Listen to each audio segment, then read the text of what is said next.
So this is the image that we're going to create in Photoshop. It's called double exposure, and we're going to take this photograph and merge it with this photograph of Bangkok City. So what I'm going to do is I'm going to create a new artboard to create the work in, and I'm going to use an A5 template, and I'm going to make that landscape and make sure that it's RGB color and 300 pixels per inch. So I'm going to use the pen tool to cut this subject out of the photograph and place into the artboard. So with the pen tool, what you do is you create little dots called nodes. So you click, and then on the next one you'll create a node, but you'll hold it down and you'll just bend it slightly towards the next point that you're going to add. So what you're doing really is the spaces in between each node, you're almost creating a line. And so it allows you to create these curved lines across the edge of the face. What I'm doing here as well is I'm making sure that I am creating the nodes just inside the edge of the face, because what I don't want is any of the white background to create a thin layer across the edge of the face. So that's why I'm just cutting back in on the face a little bit, just to make sure I get none of that white coming through when I cut this out. So this is a process that can be quite slow, but it's important to get it accurate.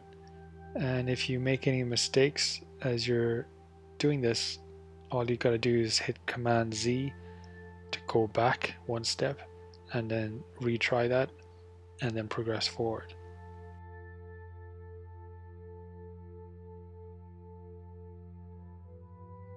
You'll see here there's a little bit of a gap I'm trying to fix, so I Command Z to go back. I zoom in, Command plus on my keyboard, and that helps me to see the issue and fix the issue and then move on.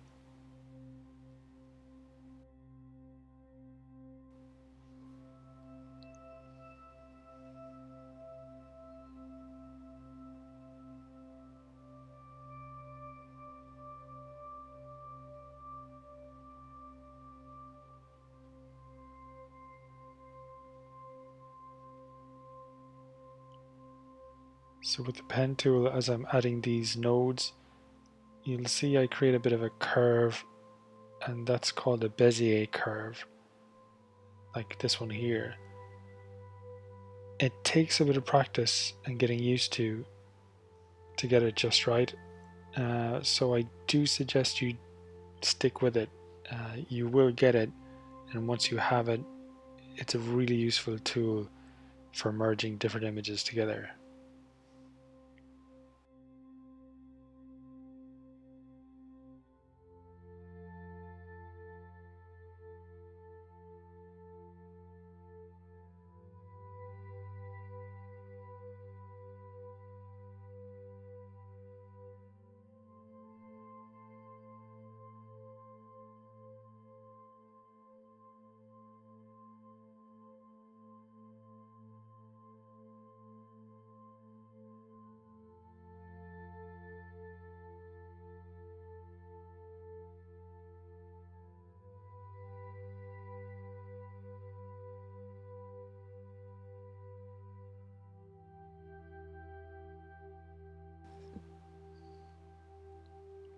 So in this section here, you can see that the top head is slightly cropped. So I'm just going to fill in that blank, just cut in a little bit, and then go back to following the edge of the hair.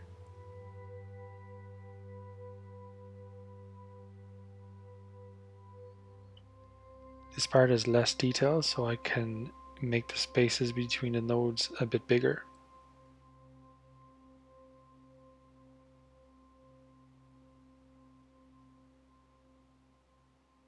So again, those little dots are called nodes, N-O-D-E-S, and the curves are called Bezier curves. So I need to connect back to where I started from so that I can cut that shape out. And I click on that first dot, and then it changes And what I can do here is I'm going to just change the background color from red to white. So I've got a black foreground, white background. Still with the pen tool selected, I'm going to go over the face and right click, go down to make selection. I'm just going to click OK. And here you can see that the selection is highlighted by what's called marching ants, these little dashed lines. What I'm going to do now is click on that layer and I'm going to create a layer mask. When I hit that tool at the bottom, it creates a mask that blocks out the background.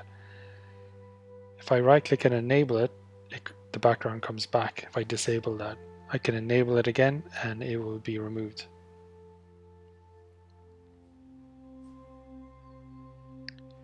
Now I'm going to Command A to select everything and then Command Shift C to copy.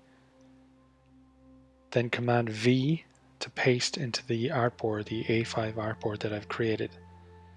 Now I'm going to click on Command T to transform so I can change the scale. Up on the top here I've locked the height and width, and then I stretch out. That helps me to make it bigger without stretching one side width-wise or height-wise. And I adjust it until I'm happy. And when I've got it just the way I want it, then I just click the tick up here and I've committed that layer to that size. Next I'm going to go to the city layer. Before I do that, first it's always a good idea to name your layers. Next I'm going to go to the city layer, Command A to select all of that layer, and then Command C to paste. I'm going to change that to city,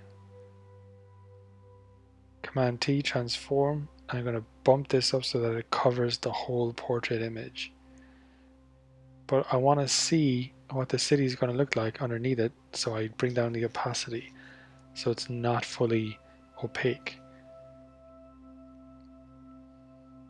Then I can just move it around and see what I think would work well. What I'm looking for here is how the buildings cut across into the hair, but then also the face. I want to make sure that the eyes, nose and mouth are not blocked. So I got to find a bit of a gap where that's going to work. And then I commit to that layer by clicking tick.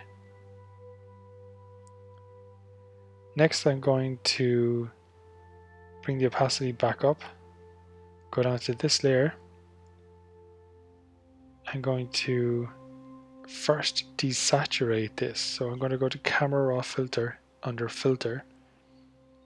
In there I'm going to desaturate, which is to remove all of the color, make it black and white. And then I'm just going to play with some of these levels just to adjust the light and dark a little bit. So this will really depend on the photograph that you've taken or the photograph that you're using. So it's a case of just making sure that it's nothing too extreme, but you're getting a nice blend of light and dark.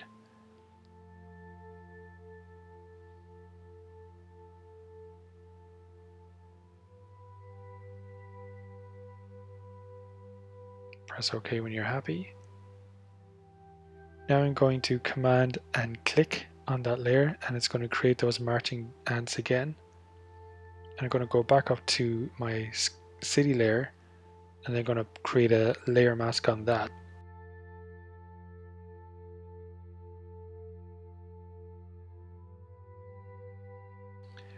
I duplicate then the portrait layer and drag it up to the top and bring down the blending mode to lighten.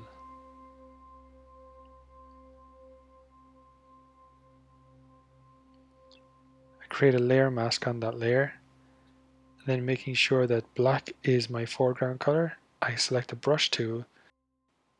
So making sure that the opacity is down to 40, I'm just going to paint away some of the portrait image to reveal more of the city.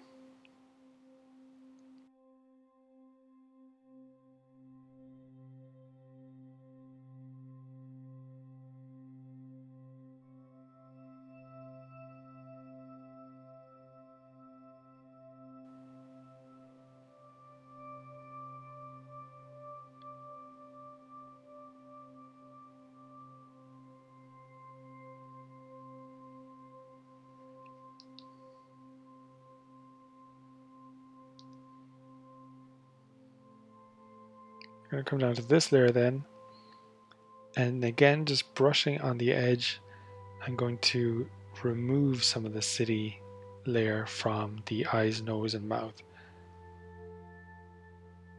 Take your time when doing this to make sure that you get the image just the way you want it, having that blend of the face but also the city element. So you might come back and start to bring back some of the city. Just play around with it and see what you can do. If you adjust the foreground and background color from white to black, you'll get different effects.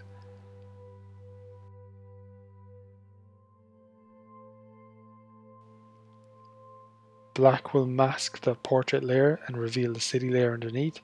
White will bring back that face layer and mask the city.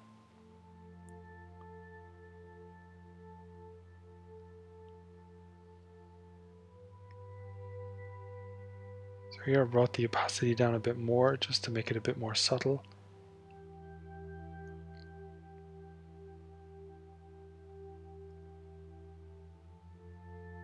Okay, I'm pretty happy with that. Next I'm going to go down to the bottom layer. I'm going to create a new layer, and then on this layer I'm going to create a solid color. That solid color then I'm going to pick from the sky that's in the image and try to match that so that my background color blends into the top part of that image a bit better.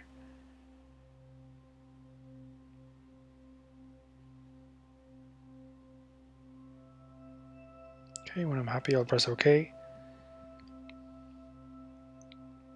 Go back up to the top layer here, and I'm just going to try to take the edge off there. You can see it's a little bit dark.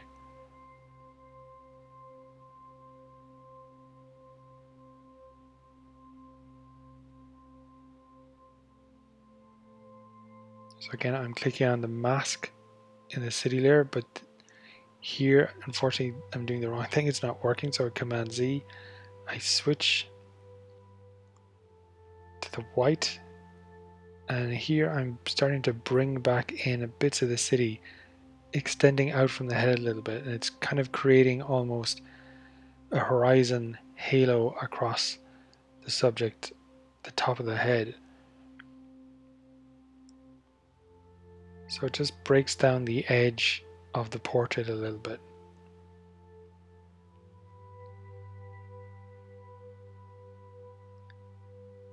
This layer here, I'm going to create a layer mask here too. And I'm just using this again to remove that sharp dark edge on the top of the head. Again, my opacity is down nice and low, so it's going to be very subtle, just slightly erasing that.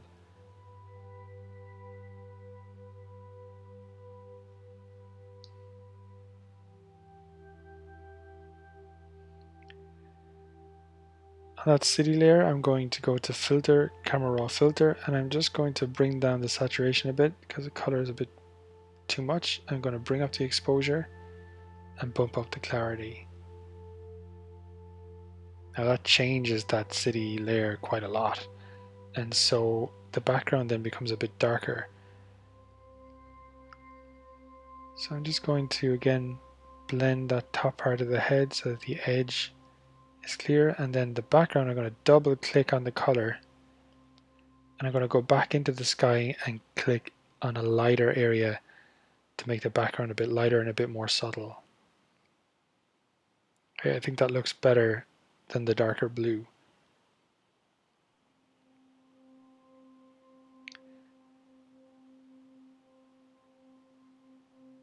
Next, I'm going back into that layer. I'm just going to remove some of the city from the bottom part of the portrait and bring back in the subject a little bit more.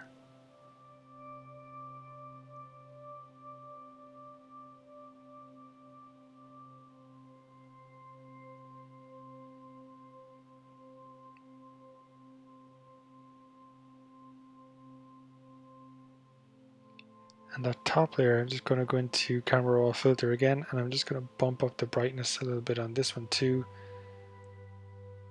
So bringing up the exposure, contrast down a little bit. Okay, and that brings out the face a bit more. I want to bring that color that I have here into the foreground a bit. So what I'm going to do is I'm going to create a new layer again. I'm going to add a solid color as I did before. Now at the moment it comes up as black and I can't pick out the other color, this color that I want, so I'm just going to select OK. I'm going to switch off that layer, the eye icon, and I'm going to click on the color, and then I'm going to select that same background color. Click the eye icon back on, that turns it on. And what I'm going to do here is, in creating a layer mask, I'm going to use the black over. Again, you got to make sure that you click on the layer mask itself. I'm going to just blend some of that back in. I'm going to keep some of it nice and soft so it blends into the background, and some of it much sharper, like around the face. So again, you can see how layer masks work in blocking off certain areas and revealing others.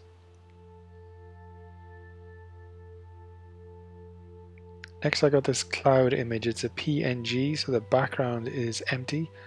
I'm going to Command A to select, and Command C to copy, and Command V to place it into my image. It's quite big, so I'm going to Command T to transform and reduce the scale. I'm going to put that cloud at the bottom of the portrait. Zooming back in using Command plus, I'm going to move the cloud a little bit, and I'm going to bring down the opacity.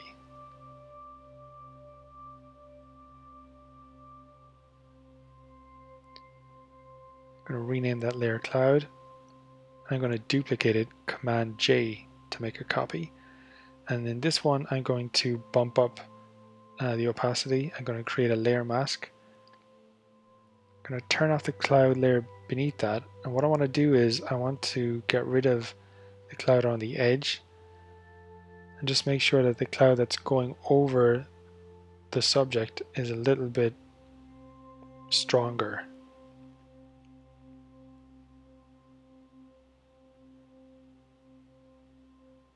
So I'm just going to play around with that a little bit more.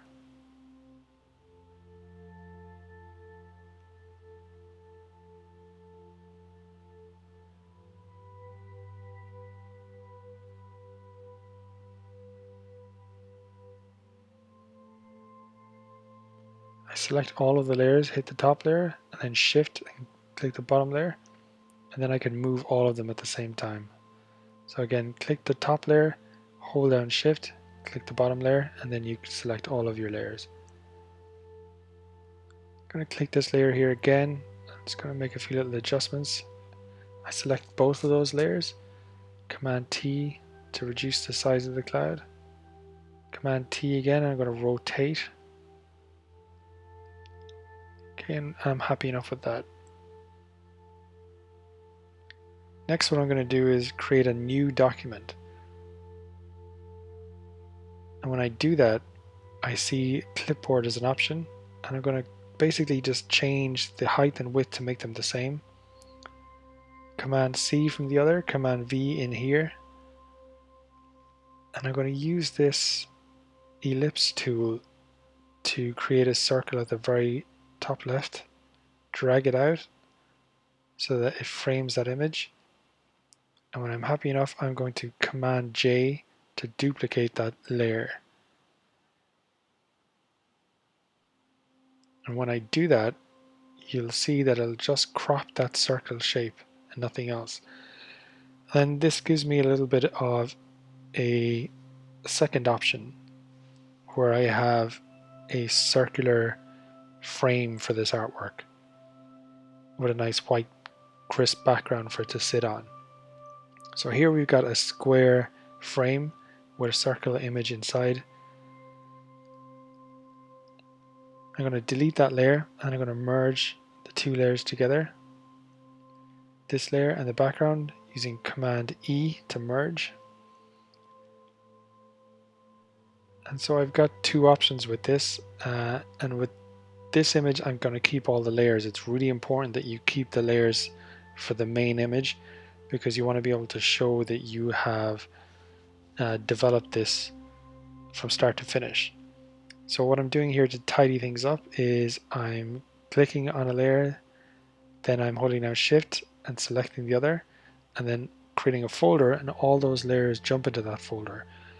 And it's just good housekeeping to be able to organize your layers in this way.